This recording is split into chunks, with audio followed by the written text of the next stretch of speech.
कि अंधा बाटे रेवड़ी फिर अपने को दे। बहुत ही शर्मनाक हरकत है। जैसे कि अभी पिछले साल उन्होंने 9 नियुक्ति की थी, 9 में से इनके कम से कम मैं बताना चाहूंगा कि 5 से 6 एक ही जाति के लोग थे, एक ही उच्च जाति के लोग। आज उस आरक्षण को खाने के लिए निजीकरण का रास्ता निकाल लिया। हम ये कहते हैं हमारी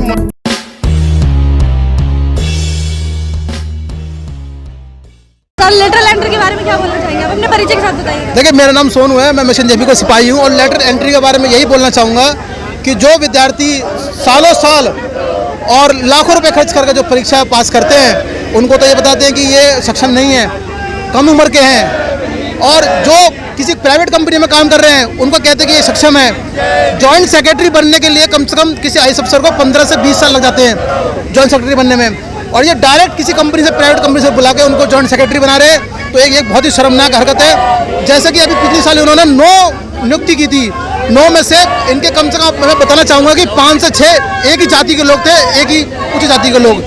अब इन्होंने 30 की वैकेंसी और निकाल दी है। कहते हैं कि 30 वैकेंसी अलग अलग डिपार्टमेंट में है, 30 डिपार्टमेंट है। अब एक डिपार्टमेंट में अगर एक भर्ती होगी तो ऑब्वियसली जर्नल ही होगी वो। और लेटर आपको ऐसा लगता है कि पिछड़ी जातियों का सिलेक्शन इसमें नहीं किया? बिल्कुल नहीं होगा। SC ST OBC का माइनॉरिटी का किसी का भी कुछ नहीं होगा। और वाकई में ये बहुत ही शर्मनाक हरकत है। पहले ही चुपचाप करते थे, अब ये खुलेआम कर रहे हैं। इनको पता है कि शासन हमारा, प्रशासन हमारा, तो किसी का कोई तो रोल होना नहीं है, कोई कहने वाला नहीं, कोई सुनने वाला नहीं है। आपके हिसाब से सरकार बिल्कुल गलत कर रही है? बहुत ही गलत कर रही है, बिल्कुल नहीं, बहुत गलत कर रही है। और ये जो स्टूडेंट जो परीक्षा की तैयारी कर रहे हैं, उनको एक तरह से मतलब उनको क्या बताएं कि जो सालों साल घर छोड़ के, आप देखिए मुखर्जी नगर में आप एक बार जाइए, एक कमरे में 4-4 बच्चे बैठे हुए हैं, सालों साल बैठे हुए हैं। आज वो क्या सोचेंगे कि जो बैकडोर एंट्री हो रही है, जहाँ पहले 2000 लोगों की नियुक्ति होती थी हर साल आईएएस में, जिसमें से 120 आईएएस होते थे, बाकी आईपीएस और आईएफएस होते थे। आज वो धीरे धीरे 700 हो गई है। 700 में से भी उनके 120 आईएएस बनते हैं, जिसमें से अभी 9 की नियुक्ति पहले पिछले साल की और 120 की और 30 की अब निकाली उन्होंने। सर, निजीकरण के बारे में क्या कहना चाहिए?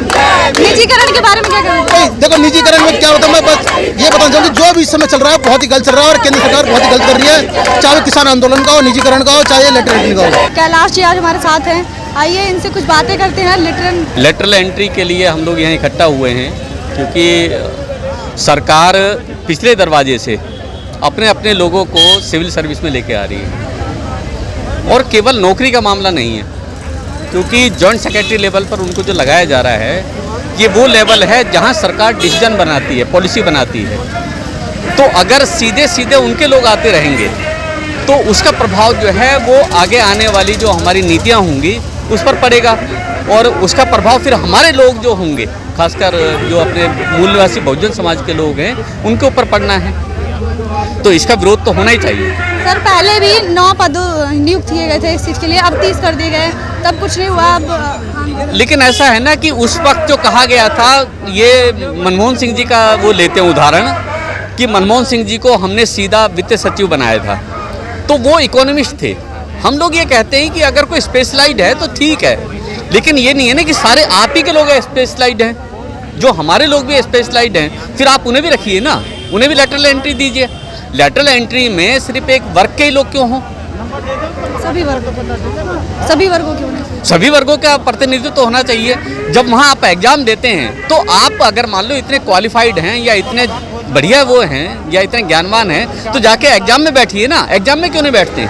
एग्जाम तो सबके लिए खुला हुआ है, तो वहाँ बैठिए। सर, बिना एग्जाम दिए, बिना मेहनत करे सीटें लोगों को मिल जाएंगी।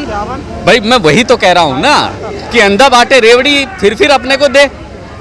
तो ये हम लोगों को भी देखना है कि हमारे कौन सा फूट गया, बढ़ के क्यों ना ले, ये अब हम लोगों को भी करना पड़ेगा। अपने परिचय के साथ आज के बारे में कुछ बताएंगे? देखिए, आज ये जो आंदोलन यहाँ पर किया जा रहा है, आप जानते हैं कि भारत के अंदर अभी जो केंद्र सरकार, मोदी सरकार है, सभी जानते हैं ये RSS वाली सरकार है, और इस सरकार ने जो UPSC के माध्यम से पब्लिक एडमिनिस्ट्रेटर जो लिए जाते थे, लेकिन आज वो सारी प्रक्रिया बंद करते हुए इन्होंने डायरेक्ट सिलेक्शन करके ऊंची ऊंची पोस्टों पर बैठाए जा रहे हैं। यानी जो संवैधानिक संस्थाएं भी इन्होंने बनाई हैं, उन सब का ह्रास हो रहा, वो सब खत्म हो जाएंगी। कल ये जुडिशरी में सुप्रीम कोर्ट को ख़त्म करके, जो कॉलेजियम को ख़त्म करके अपने भाई भतीजों को लाकर किसी को भी जज बना देंगे। ऐसा ज़रूरी तो नहीं है कि उन्हीं के लोग आएंगे या उनकी के भाई भतीजे। हाँ हाँ, ओके, यस, ऐसा ही ज़रूरी है। यदि ये नहीं होता तो इनको ये संवैधानिक प्रक्रिया क्यों नहीं कर रहे ये पूरी। आज इन्होंने यूपीएससी को ख़त्म करके धीरे धीरे इन्होंने पहले आईएएस की पोस्ट ख़त्म कर दी है, कम कर दिए हैं। धीरे धीरे क्या है, जो कम पढ़ेंगे शॉर्टफॉल होगा, ये डायरेक्ट एंट्री के जो लेटरल एंट्री है ये एक चोर दरवाज़ा है। और हम यदि कहें, क्योंकि ये जो सरकार है अभी जो चल रही है, चाहे निजीकरण हो, ये इसका एक ही मकसद है, दलित शोषित पिछड़ा इस देश का जो वंचित वर्ग है उसके अधिकार को खाने का है। और ये तरीका ही ये है। निजीकरण में क्या है, क्योंकि पहले सरकारी नौकरियों में आरक्षण होता था, SC ST OBC का आरक्षण है। आज उस आरक्षण को खाने के लिए निजीकरण का रास्ता निकाल लिया। हम ये कहते हैं, हमारी मांग ये भी थी कि आप जो प्राइवेट में भी आप आरक्षण दीजिए, क्यों नहीं देंगे। सरकारी पैसा लगता है, सरकारी मशीनरी लगती है, पब्लिक का जो इंफ्रास्ट्रक्चर लगता है, लेकिन आज वो उसमें। मोदी जी तो कहते हैं निजीकरण से फायदा होगा। देखिए, मोदी जी तो बहुत कुछ कहते हैं। मोदी जी ने तो लास्ट जो अभी किसानों का भी कर दिया सारा। तो धीरे धीरे देश को बेचने का काम हो रहा है। ये निजीकरण क्या है, ये लेटरल एंट्री क्या, ये वही है कि जो एक आरएसएस का जो मुद्दा है, जो एजेंडा आरएसएस का है, वो बैक पीछे से इनसे पूरा करा रहे हैं। तो ये इस देश के लिए नुकसानदायक, केवल SC ST नहीं, पूरे देश के लिए नुकसान देने वाला है। क्योंकि इस तरह से जो 1, 2, 3, 5% लोग होते थे, आज वो फिर उस देश के ऊपर कब्जा कर रहेंगे। हालांकि ये पहले से करते आए हैं, बट इसका विरोध तो करना होगा। आज हम शिक्षा हमने प्राप्त कर ली है, हम चीज़ को समझ रहे हैं, तो आज हम विरोध करेंगे।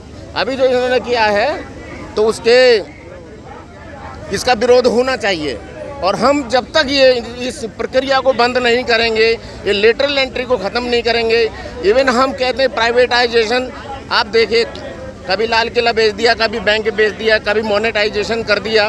क्या इस देश का, इसमें हर बार जितनी बार भी इसने झटकी दी है, वो गरीब आदमी मरा है, आम आदमी का नुकसान हुआ। और यही कारण है कि आज देश का हर आदमी कुछ अंधभक्तों को छोड़कर आज वो रोड पर है, आज वो विरोध कर रहा है, आज वो रो रहा है। कल जो लोग, आज जो जिन लोगों की आंखें नहीं खुल रही हैं, कल वो भी इस रास्ते पर आएंगे।